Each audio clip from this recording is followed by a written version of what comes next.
Well, to talk all about Formula One and find out what happened in 2017 and what's going to happen in 2018, I've got with me F1 Racing Executive Editor Stuart Codling. Hello. Greetings. You got the job title right. We're rolling. I know, we're up and running. Let's go straight into it then. Let's pick a team. Where would you like to start for 2017 and 2018? Let's talk about the Mercedes car. The long wheelbase design was kind of a little bit controversial. It's not the way the other teams have their cars set up. They go for more aero rake and a shorter wheelbase. But it's kind of been vindicated, and it's interesting to hear that the word out of Italy is that Ferrari's 2018 car will have a slightly longer wheelbase, so they're coming towards Mercedes rather than Mercedes going towards them. What happened with Ferrari last year? Because they did seem to go off the boil. Was that driver-related or team-related or a bit of both? I think Raikkonen hasn't been pulling his weight. Maybe car development hasn't been going quite as quickly as they'd have hoped, but actually they did a lot better than they have in previous seasons in the second part of the year, so they'll take some succour from that. But obviously, as I just said, they are going to the shorter wheelbase design, so we'll see what they can come up with in 2018. Fair enough. And then we move along the grid a bit further. Let's talk about Red Bull. That seems to be the next logical step, doesn't it? So Red Bull performance in 2017? To begin with, they absolutely stank. The car was awful. It was nowhere. Mid-season, they really picked it up a bit. They introduced a new performance step in Spain, brought another one in Hungary, and that was almost a B-spec of car. And from that point on, you saw the drivers really click with it. The trouble was that by then they were racking up engine penalties because Renault weren't really able to unlock the horsepower potential of their engine without it blowing up. So towards the end of the season, both drivers were getting big grid penalties that matched their performance quite a lot. What about 2018? Can those two drivers remain friends while they're competing because they were 5th and 6th last year? I think they can. I think the problem really is what state the car is going to be in, because when you really have to push development of your current car in the second half of the season, that is time when you should be kind of tapering those resources and concentrating on your next season's car. So we might just find that they start 2018 just as slowly as they started 2017. Okay, now I was going to go to Williams. That's where I thought I was going to be going, but no, Force India crept in. So let's go Force India next. Force India, a team that punches above its weight consistently, and 4th place in the championship was about as much as they would probably have expected, but now they're targeting 3rd place in the championship. And when you've nailed 4th with 2 or 3 races to go and you're able to start throwing 2018 development at it, that's pretty remarkable. The only question mark is whether the drivers will stop crashing into one another, because that could be a meaningful grid drop for them, or at least certainly in terms of championship positions. If they start hitting one another, it's points lost, and that's where other teams will creep in. We shall see what Perez and Ocon do. Now, I'll come to Williams in a bit, but we've got a lot to talk about with those. Let's go Haas. Should we go next? Why not? Let's throw it in there.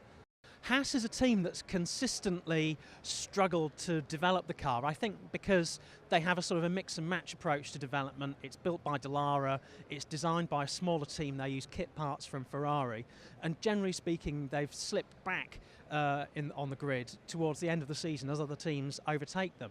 I think last season they really struggled to get on top of the tyres and the way the tyres worked, and they also had a few reliability problems, particularly with the brakes. If they can get on top of them, then if they have a current spec Ferrari engine, they should make more progress. Okay, now Toro Rosso.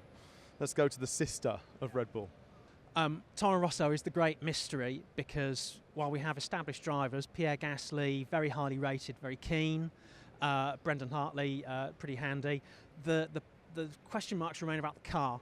The car has a front end treatment very similar to the Mercedes around the suspension, but they just couldn't get it working quite as well.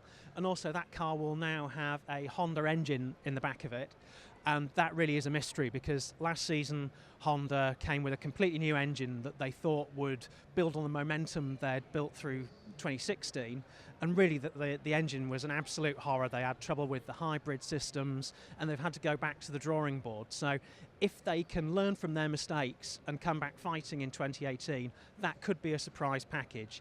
If not, it could be another season of disappointment for them, but we hope not. Yeah, absolutely. It'd be nice to see Honda doing well as well, when you think about their history they've had. Let's jump to Renault. Let's go all over the grid. Renault.